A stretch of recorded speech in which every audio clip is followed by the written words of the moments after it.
So who are you and where are you from? Steve Forrester. I live on Miami Beach, Florida. All I'm right. originally from San Francisco, but I live here in Miami Beach. And that's where we are right now. Yep. And what do you do or what did you do? I'm still working. I am a policy advocate for the rights of Haitian immigrants. I work for a nonprofit, retired attorney, used to claim political asylum for Haitian refugees. Now I do policy advocacy to get better rights for Haitians in Haiti and Haitian immigrants primarily. And has the climate changed much since you were a kid? You know, I'm 71 and the climate has changed enormously. I follow the news and of course I'm well aware the climate has changed enormously. I mean, in your life, did you see it change since you were a kid or what? Well, personally, I think, I live in Miami Beach for the last 29 years, basically, Miami or Miami Beach. Um, have I personally experienced effects? We have some hurricanes that are pretty large here, but I don't know how they would compare with 40 years ago. I mainly know about climate change through being a person who keeps up with the news and stuff like that. It's really hot here, but when I came 29 years ago, no, more, 43 years ago to Miami, it was already hot then in the summers. So I'm sure that it's been changing for the worse. So on an everyday basis, do you think about it much on a scale of 1 to 10, 10 being the most concerned? How would you depict your thinking on climate change? I would say it's probably somewhere from in between 4 and 5, maybe. Not that it's consciously on my mind every day or that I consciously worry about it, but I'm aware of it. One has to be aware of it. We live on Miami Beach. And so it's more of a subconscious thing that's sort of always there as opposed to something that worries me at the top of my head. But it's definitely there on a subconscious level. How could it not be for any educated person? And for the future, are you optimistic or pessimistic? And is there anything we can do about it? I have to say, I think on the whole, I'm probably a bit pessimistic, but with some tinges of optimism too, and I'll explain that if I may. Pessimism comes from the fact that human nature has not changed since the species has been around. We are who we are, we have an intellect on the one hand, but we're mainly governed by emotions and things like this.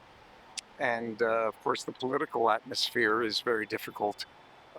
Truth is no longer valued very highly in our society in terms of politicians.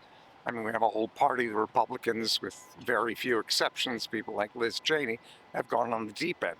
And for there to be any leadership by the United States, we have to have a Congress that works and a democracy that works. And that's been increasingly precarious in terms of the state of our democracy, which is going to be crucial for any significant political decisions to address climate change.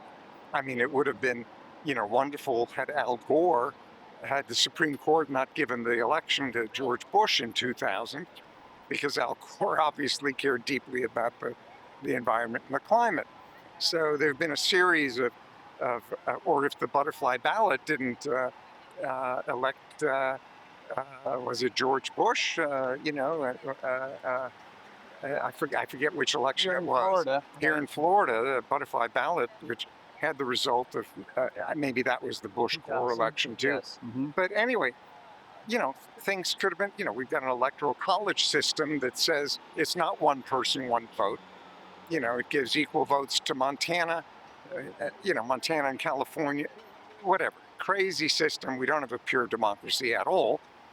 And so it's very difficult to be optimistic given the state of our politics and given the fact that we only have a certain number of years if we're going to prevent irreversible climate effects. So it's a little difficult to be optimistic. On the other hand, I'm not a scientist, and one must marvel at all of the things that scientists are able to come up with.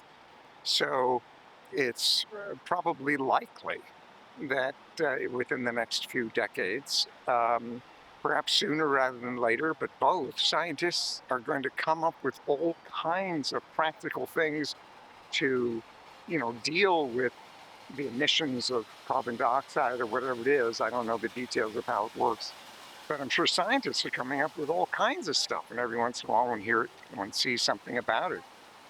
So I'm not a pessimist by nature.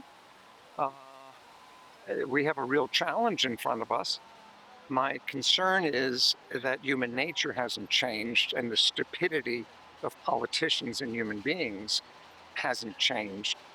Um, and, now because of technology, we have the ability to wipe ourselves out. And human nature not having changed, that may happen one day. Somebody sets off a radiation bomb, God forbid, uh, or some terrorist attack with a nuclear thing. So human nature hasn't changed, but our ability to destroy ourselves has exponentially increased in the last many hundreds of years. Um, and so who knows what's going to happen? But in general, the optimistic part would be the ability of scientists to come up with absolutely incredible things that nobody can even perhaps imagine now, may save the day. But we got to continue to fight to preserve our democracy so that the imbeciles in the Republican Party don't kill us all because of their desire to enrich themselves or, get reelected despite what's good for the country. Very good.